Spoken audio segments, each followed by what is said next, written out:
from Miscellaneous Debris, and welcome to a long overdue edition of Wrestling on Tap.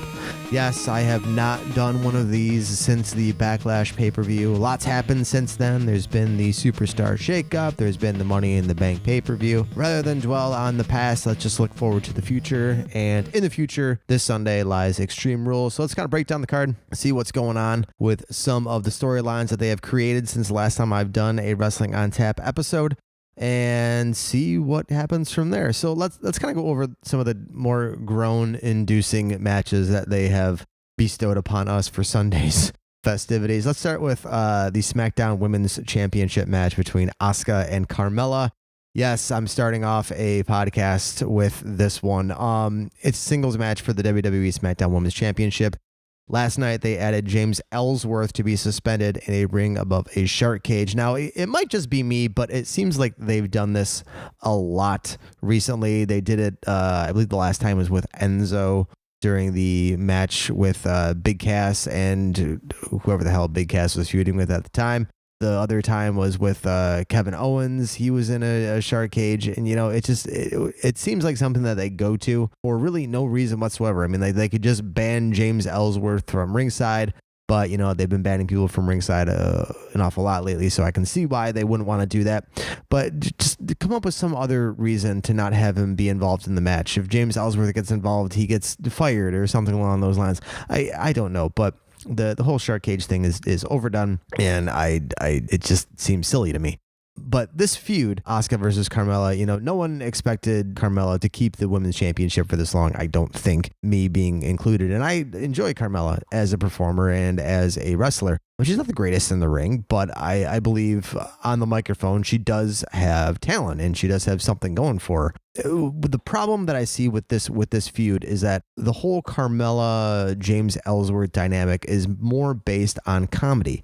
And you can't do that with Asuka because you can't do comedy with, it's like trying to do comedy with Bobby Lashley or with with The Undertaker. You know, it's the people that you just don't associate comedy with, they try and put in these situations, and it just makes everybody look foolish and everybody look stupid. It makes Asuka look weak. From her last pay-per-view effort, you know, just standing there looking at James Ellsworth for 5 minutes with a confused look on her face.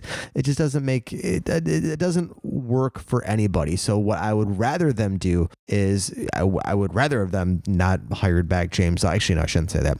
I will never tell anyone to not get a job. I would rather they not use James Ellsworth the way that they were using him. I would rather him be a background character and more of a hype person for Carmella rather than have him be involved in things, especially with the whole intergender thing. It's in poor taste. You know, what can you do? But I think that this feud really does have to end at this pay-per-view. You cannot extend this feud into SummerSlam with gaining any type of traction or momentum coming out of this. So my guess, I'm going to go ahead and pick Carmella to retain the championship going into SummerSlam and Asuka moving on from there. Now let's kind of move into the second groan-inducing match that they have put on there, and you're going to be surprised, and it's Braun Strowman versus Kevin Owens in a steel cage match. I am probably one of the select few people that do not enjoy Braun Strowman, at least at this point in time. Everything that he does to Kevin Owens, either heelish or bullyish. I don't understand how people can think that these are good actions to do. Yes, I understand Kevin Owens is a D-bag in his character, and he deserves everything that he gets to him. But the way that Braun Strowman treats Kevin Owens is the way that a bully would treat someone that is being bullied. I don't understand how he's supposed to be cheered for the things that he's doing. You know, turning his car over for no apparent reason whatsoever, and then, you know, putting him into a porta potty and shoving him off the stage. Number one, the whole porta potty thing was just, it was silly and it was stupid. You know, supposedly it was done because a rib on Big Cass was pulled, that, you know, he was claustrophobic and he was locked into a bathroom. So supposedly that is why they did it the way that they did. Beside the point, you know, the things that he's doing, I don't enjoy. They gave him the Money in the Bank contract, which they did not need to do. You know, out of all of the participants that they had, in the Money in the Bank match, they give it to Braun Strowman. Not only was that confusing to me, but he doesn't need the contract. He's the one guy in the match that can, kind of call out a Universal Championship match or a WWE Championship match and have a legitimate chance to win whenever he does. So the one person you don't need to put it on, they put it on. It's kind of like last year when they put it on Baron Corbin. Like, why the hell would you do that? It just doesn't make any sense. But Kevin Owens is still money on whatever he does. So, he's making the best out of this feud. I don't see Kevin Owens winning. There's no possible way that he can. I don't want this to continue past this pay-per-view, and I don't want to see this at SummerSlam in any way, shape, or form. So I'm going to take Braun Strowman winning via, knocking a cage down and decapitating Kevin Owens and then getting cheered for it. Moving on to a match that was announced on Monday, which was Baron Corbin versus Finn Balor. This feud was built on the same old Finn is smaller than me, so let's point out how short he is and how tall I am. Corbin's jabs of coming up short. It's the same old thing that they have been doing with every single feud Finn Balor has been in, and it's tiring. Finn is the best thing on Raw that's not named Seth Rollins, and I'm just sick of seeing this story and sick of the treatment that this guy is getting in terms of writing. He's great in the ring. He's over with the crowd. It's one of those glass ceiling kind of things. It's all the things that CM Punk was talking about. No matter how good you are in the ring, no matter how good you are on the mic, and don't get me wrong, I'm not saying that Finn Balor is great on the mic, because that is far from the truth. He is serviceable on the mic, but great or even good is not there, which is probably why he's not getting a bigger push than he needs to be. But in that case, get him a manager, get someone to talk for him, But the other things that I just want to get in really quick, what they're doing with Baron Corbin as Constable Corbin, I think has rejuvenated his character in ways that we would never have even fathomed, 6 months ago. The haircut is great. He's got more personality, which I enjoy, and that's what Vince McMahon looks for more in wrestlers. And I think that this is a perfect spot for him, because he can be his dickish self, because that's who he is in real life. He's a dick. So I think that he is great in this role, and I do want to see this continue. I don't want to see this matchup continue. That's kind of going to be a theme for this podcast, is not wanting to see these matchups again after this pay-per-view. I'm going to take Finn Balor to win this one via the coup de grace, and moving on to bigger and better things. Now, speaking of moving on to bigger and better things, let's talk about the Deleters of Worlds versus the B Team. This has been a very, very fun and enjoyable feud to watch develop over the last few weeks. I think Bray Wyatt and Matt Hardy are absolutely fantastic together, and I think the B Team are just running on all cylinders, and I think that they are one of the best things in the tag team division on Raw, outside of the Revival and AOP. Now, when they first started, putting these two teams together, I was 100% certain that this feud was going to lead to the B Team doing an Ultimate Deletion match and being sent into the Lake of Reincarnation and kind of joining the Broken Universe. I'm not so sure anymore, because the B Team are so entertaining, and they're getting themselves so over with the crowd that you can't ignore that. You kind of have to run with it and let it run its course. So they may actually go into the Broken Universe at some point in time, but just not as soon as I thought they were going to be. I don't see the B Team winning in this. I see the Deleters of Worlds going on to probably face AOP or the Revival at SummerSlam. More than likely AOP. I would not be surprised if they fight the Revival at SummerSlam for the titles as well. But yes, I'm taking the Deleters of Worlds, and the B Team will feud with either. So yeah, let's say that. Let's say with the Deleters of Worlds pick this one up, and then the B Team go on to feud with the Revival, turning themselves face in the process, and AOP challenging the Deleters of Worlds at SummerSlam for the Raw Tag Team Championships. Let's go over to the SmackDown Tag Team Championships with the Bludgeon Brothers, Harper and Rowan versus the newly reunited Team Hell No, Daniel Bryan and Kane. A couple of things that I like what they've done with this. Number one, it gives Daniel Bryan something to do for this pay-per-view, since he's not going to be in a headlining match.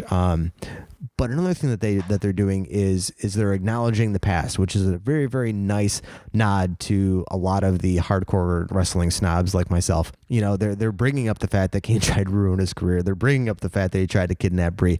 They haven't brought up the fact that, you know, last time Daniel Bryan was on Raw, you know, Kane chokeslammed the shit out of him and, you know, left him in a heap in Kurt Angle's office. You know, it's mainly a holdover for this pay-per-view. My guess is that it's going to be leading to Daniel Bryan versus The Miz at SummerSlam. The Bludgeon Brothers are great as a big man tag team. I really do enjoy pretty much everything that they do. Harper is definitely the standout of the tag team. I don't think Roman gets enough credit for the things that he does. He's not the best wrestler in the ring. He's definitely not the best talker, but he's serviceable. And I think that when you pair him with Harper, it brings out the best in Rowan. But the problem is that Harper's going to have to move on after this, and I think that Rowan is going to be left in kind of in the dust. But you know, that's neither here nor there at this point. I don't think the Bludgeon Brothers should lose anytime soon, and there's a couple of reasons for that. It keeps the titles important if you have a dominant title holder. You know, much like how Brock Lesnar has kept the Universal Championship for as long as he has. You know, it makes the title mean something. The caveat to that is that you actually have to show up on TV and actually present the Universal Championship at some point in time. But you know, I digress. But the second, you know, another reason why they shouldn't lose anytime soon is that who's left to really challenge them? You know, after Daniel Bryan and Kane, you've got, you know, the New Day, the Usos. We've seen that. Kind of seems like old hat at this point. Sanity, they're heels, plus they haven't been developed very well. I'll get into that a little bit later. The Good Brothers, they just did that. They'd have to build them up a little bit more, and, you know, which you do have time between Extreme Rules and SummerSlam in order to do that.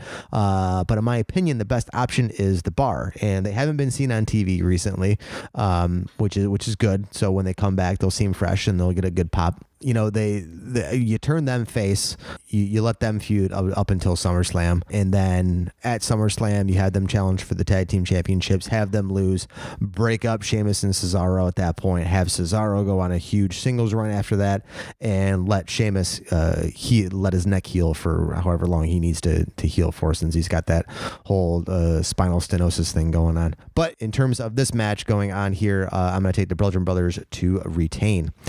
Now, let's go on to Roman Reigns versus Bobby Lashley. Now, for anyone that has heard any one of my podcasts before, I'm not a fan of Roman Reigns, but it's not the fact that I'm not a fan of Roman Reigns in the ring. I do think that he is a good wrestler, and he puts on good matches whenever he is on television. The problem is that his personality is just the absolute drizzling shits, and it's still the problem with Lashley too.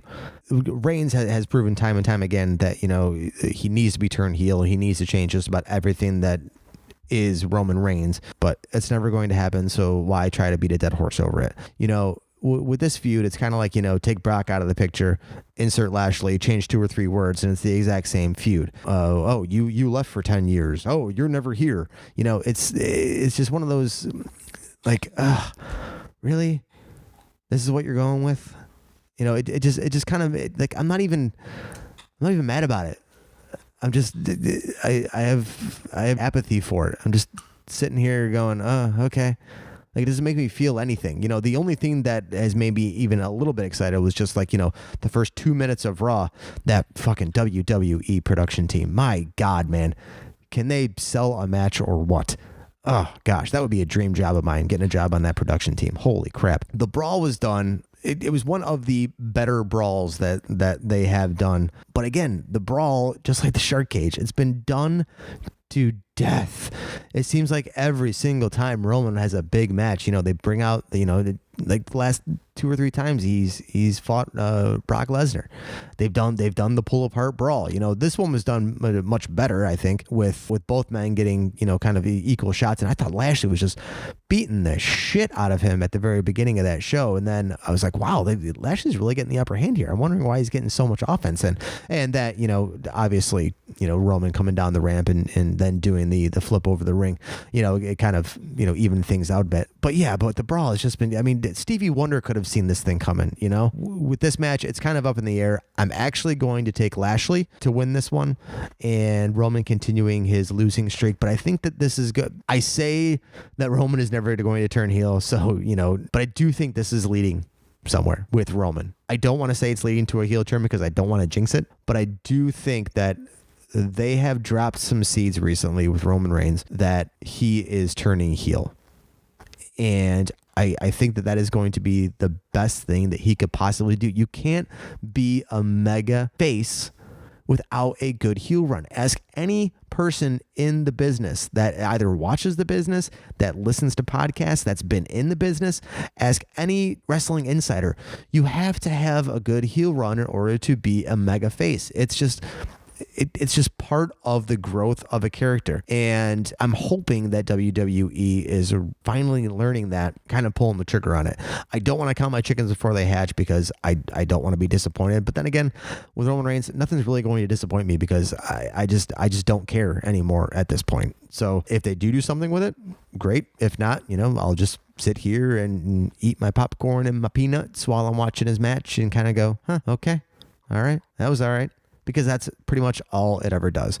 Now, moving on to bigger and better things. Let's go to Jeff Hardy versus Shinsuke Nakamura for the United States Championship. Not much has been done with the buildup of this match because not much could have been done with the buildup of this match because Shinsuke Nakamura got bit by a dog and was not able to be on television for 2 weeks. But, Shinsuke is still at his best as a heel. I think he's doing the best work in the WWE or NXT for that matter. His in-ring work is, kind of, not as good as it was in NXT. I can't speak that much to his New Japan run because I didn't see a lot of it.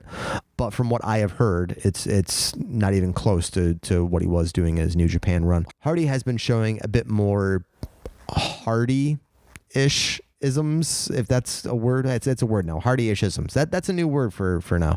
I don't know if it's going to lead to a Brother Nero or a Willow kind of thing, but he's just being more Jeff Hardy, and I like that because Jeff Hardy is different. Jeff Hardy is unique, different. I like it. I enjoy it. Keep on going. I think that Shinsuke Nakamura is going to win this one. You need to give him something. Hardy doesn't really need the United States Championship. If you keep it on him, that's great. He's a top mid-card guy. But if you take it off of him, build him the correct way, you can make him into a top guy on SmackDown. Because, outside of Daniel Bryan and AJ Styles, who are the top guys on SmackDown? As a face, you've got Jeff Hardy. You've got Randy Orton. Who's next? Exactly. So, you can put Hardy in a top tier spot. I'm not saying WWE Championship, but, at some point in time, maybe you can have him do a one-off pay-per-view for a WWE Championship, maybe, in December or, in February. I'm not one of the big fours, but, I'm one of the off ones, like an Extreme Rules kind of thing. But, I want to see Shinsuke Nakamura take the United States Championship because I think that he deserves it, and I think that he will have a good run with the U.S. title. Let's move on to the only Extreme Rules match on the show, which is the Extreme Rules match for the Raw Women's Championship with Alexa Bliss and Nia Jax. Much like how, Stevie Wonder could see the pull-up or the brawl coming between Lashley and Roman Reigns. Whoever doesn't see the whole Extreme Rules stipulation and Ronda Rousey being in the front row, if you don't see the interference coming, then you either can't see or you don't watch wrestling ever. The build for this has been, we need something to tide over the title until Alexa versus Ronda at SummerSlam. That's basically all this is. Like I said, Ronda buying the ticket and being being suspended for the 30 days kind of gets her out of the way, so you don't have to really deal with anything with Ronda Rousey for this match. But, you can pretty much write this whole entire match. Alexa Bliss comes down, Nia Jax is in the ring, Ronda Rousey comes out, beats the crap out of Alexa Bliss, and then somehow, shape or form, Nia Jax loses for some reason, probably got interference from Natalya and Natalya turning on Nia Jax, causing Alexa Bliss to win the match, which leads to Nia Jax versus Natalya and leads to Alexa Bliss versus Ronda Rousey. Pretty simple, cut and dry. And let's go to what should be the main event of the evening, but it's not going to be, but it should be, which is Dolph Ziggler versus Seth Rollins for the Intercontinental Championship. Drew McIntyre will be at ringside for this match. I love what they're doing with Dolph Ziggler. I love what they're doing with Drew McIntyre. Seth Rollins can do no wrong in my book. So I'm really, really looking forward to this match. I've always enjoyed Dolph in the ring. I really like Drew McIntyre in the ring. Seth Rollins is on the biggest run of his entire career. If he's not challenging for a major title at SummerSlam, then something is wrong with this world. I'm going to have to say that Dolph Ziggler does retain at this, because I do want Seth Rollins challenging for a major title at SummerSlam. Now, Drew McIntyre, I like the mission statement that they have, that the locker room is complacent. They just want to come in and collect their paychecks, and they don't really want to work, and they don't want to put on a good show. That works with Dolph Ziggler, because, he claims to be the show off, and he is great in the ring. And so is Drew McIntyre, to an extent of what I've seen, light years from what he's done in the earlier run with his 3MB and from the Chosen One gimmicks. His NXT run was great. I don't know who's going to be going face and who's going to be going heel when this kind of tandem breaks up, but I'm enjoying it right now, so I'm taking it for what it is, and I'm just kind of along for the ride on this one. They can do whatever they want, and I'm probably going to be okay with it. But I am going to take Dolph Ziggler to retain, probably with interference from Drew McIntyre. It's a 30-minute Iron Man match. I'm really excited for the match, and I have no complaints. I'm just really, really excited to watch it. Some notable absences from this pay-per-view. You've got Samoa Joe, The Miz, Andrade Cien Almas, and those are the notable ones from SmackDown. From Raw, most of the tag teams, AOP and The Revival, which have been featured on Raw, not prominently, but enough to make it noticeable that they're not on the pay-per-view. Hopefully something goes on with them, either on the pre-show, maybe some interviews, maybe some backstage segments or something along those lines. But the match that is scheduled for the pre-show is a tables match between the New Day and Sanity. Sanity's debut has been botched worse than a Shane McMahon punch. It's rather deplorable what they've done with them, but the New Day deserve better, and quite frankly so do Sanity. But it's not Sanity's fault for being in the position that they're in. I blame the writing, and I blame the way they've been presented.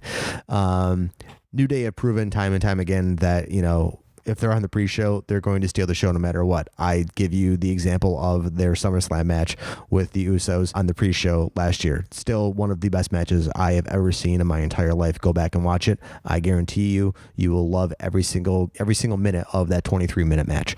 But yeah, that's the Extreme Rules pay-per-view. Just to kind of recap here. Oh, geez, I didn't talk about the Rusev versus AJ Styles match.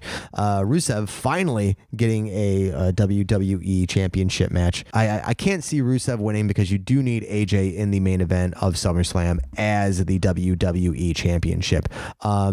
They've had to make Rusev more of a heel, or as much as you can do that with Rusev these days, with the fans being behind him.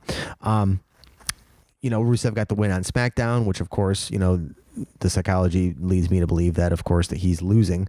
My hope is that Aiden costs Rusev the match, which will lead to Aiden turning on Rusev, and Rusev officially turning face, leading to Aiden versus Rusev at SummerSlam. But more importantly, I want AJ Styles to headline, maybe not headline, but I want AJ Styles to be defending the WWE Championship against Samoa Joe at SummerSlam. I think that is the match you go with for the championship, and whatever they do in this match, everyone's going to be coming out better for it. Rusev's going to be probably going to get the best match of his entire life because he's working with AJ Styles. You're probably going to get the breakup of Rusev Day with Rusev officially turning face and just kind of having him and Lana be Rusev Day. Aiden can be a serviceable heel, and then you can move AJ Styles into a program with Samoa Joe, and I think that that's the best route that they can take.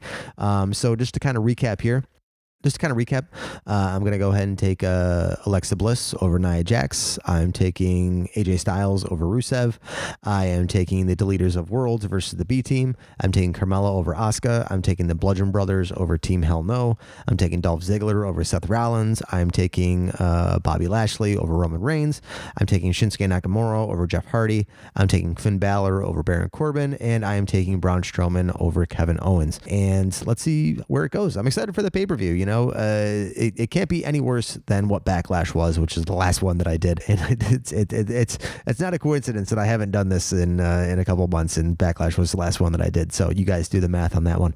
Let me know what you guys think in the comments below. If you got any comments, concerns, criticisms, shoot them my way, wrestlingontap@gmail.com, or you can hit me up on Twitter, miscellaneous__debris. That's MIC__debris, DEBRIS. Here on the channel, you can check out the Weekly Bros podcast or any other videos I posted miscellaneously throughout the channel.